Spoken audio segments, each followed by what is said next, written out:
Hello there, guys. It is that time for a little spring cleaning, and for me this means refilling my watercolor palette. Before I start, just a quick public service announcement. My voice is quite scratchy during this video because I have allergies.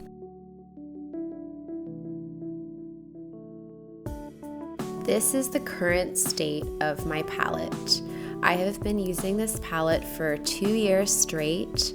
I have not refilled it since I created the first video of me filling this palette for the first time. I think it's actually amazing how far a little watercolor can go. The first step is taking out all of the half pans in this watercolor palette. I am using the Schmincke palette and a complete array of all of the watercolor paints I have. So there are multiple different brands in this palette.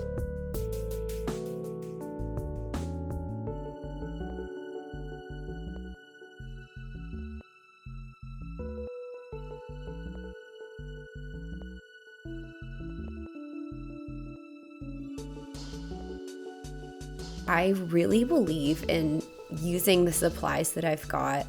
A lot of these I inherited from my Nana, so they have additional meaning to me. And quite frankly, they work just as well as they did when I got them. So even though it takes a little bit longer sometimes to coax them out of their tubes, that is what I'm doing today. And I also have some fun new watercolors to add to the mix. So we've got these M-gram Kinachrome watercolors that are fall themed and very vibrant. And I've also got these core Kinachrome colors in a really fun color palette, like this vibrant teal and magenta and purple. Back when I created this palette, I labeled each half pan. And some people were wondering why I did this, and this is exactly why. So now I can go ahead and match each of these paints that I initially put in the half pan to the pan.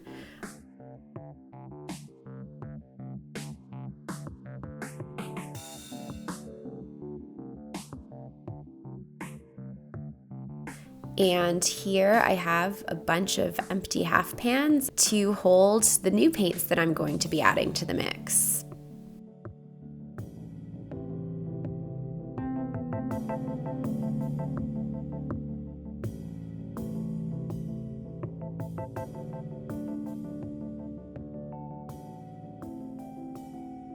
I decided to fill all of my old half pans first, because this is the part of the process that requires the most patience. Let's put it that way, because many of these paints are too dry to actually squeeze out of the little mouth of the tube.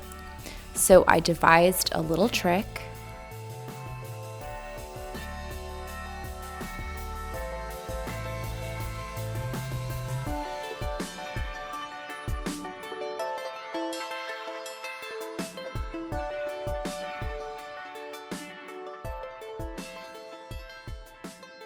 You cut the tube into a rectangle that kind of matches the size of your half pan, and when it's dry enough, it actually just comes right out. You can fold it up and put it in your half pan.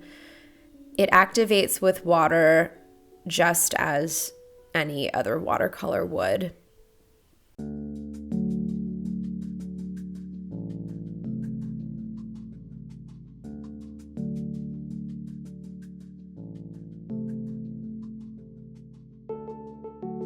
And then, ta-da, this is all of the paints that I have now put in half pans and I can throw away.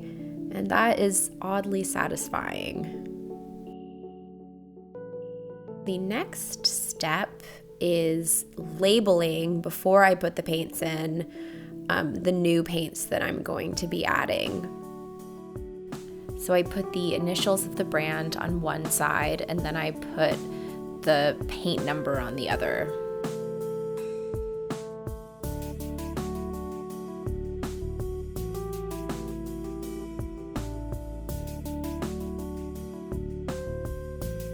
And then I fill up each half pan. I like to fill them almost to the top. They do dry. They will take about a day or so to dry. Watercolors dry quite fast.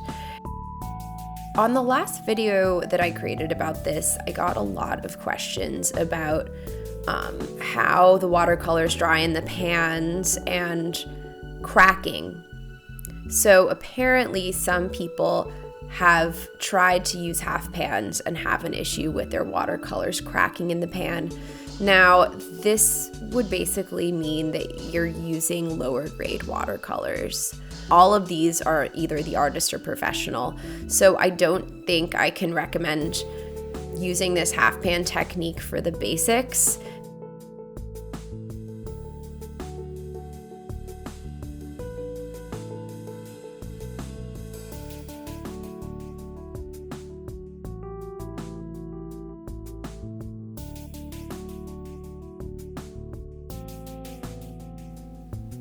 And the next step is to integrate all of my new watercolors in with the old and kind of like a jigsaw puzzle, put them in the order of the color spectrum.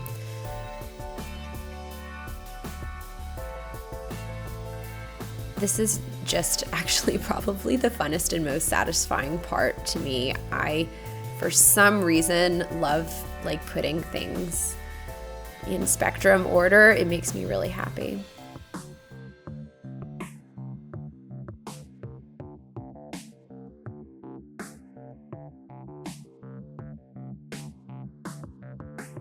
And I click them back into the palette. Half pan palettes that are designed like this have these little metal holders, and essentially you just click in and click out the half pans whenever you want to. It just basically gives you a completely customizable and adjustable palette.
And so this is what my refreshed palette looks like. We have exactly enough paints now to fill the palette. And again, that is just so incredibly satisfying to me. I just sat there and looked at this thing for quite some time. Now I'm gonna swatch all of the paints. Since I do have such a haphazard amalgamation of paints that I've gotten from various places and inherited, I do have a lot of overlap in this palette. And definitely as I use this palette, I learn to intuitively know what colors what and which acts like what and sort of which ones are my favorite. And you could kind of see which were based on what half pans were empty. But it is always a good practice to swatch a new palette. All watercolors have a different mix of pigment and fixative. And so they all act a little bit different when you put them on paper.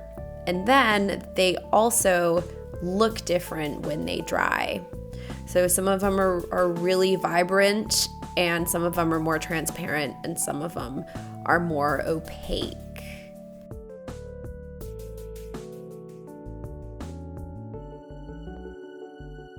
When you have this kind of key, it just kind of helps to use as reference. As you can see, I have an obscene amount of warmer colors and reds and stuff, and so I think that if anything, I might try to integrate some more blues into the mix.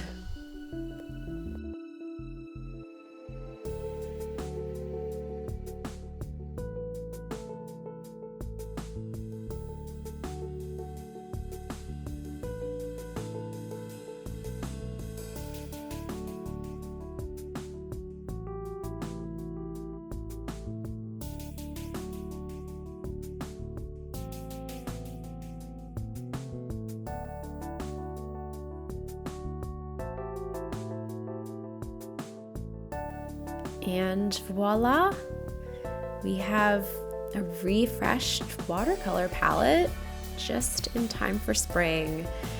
And I greatly look forward to using this. It is always a joy to have a full watercolor palette. So thank you so much for watching the refill of my watercolor palette. I have linked the original video below. I have created a blog post for this to capture each step in writing, also linked below, and feel free to ask any questions in the comments section. So until we meet again, TTFN.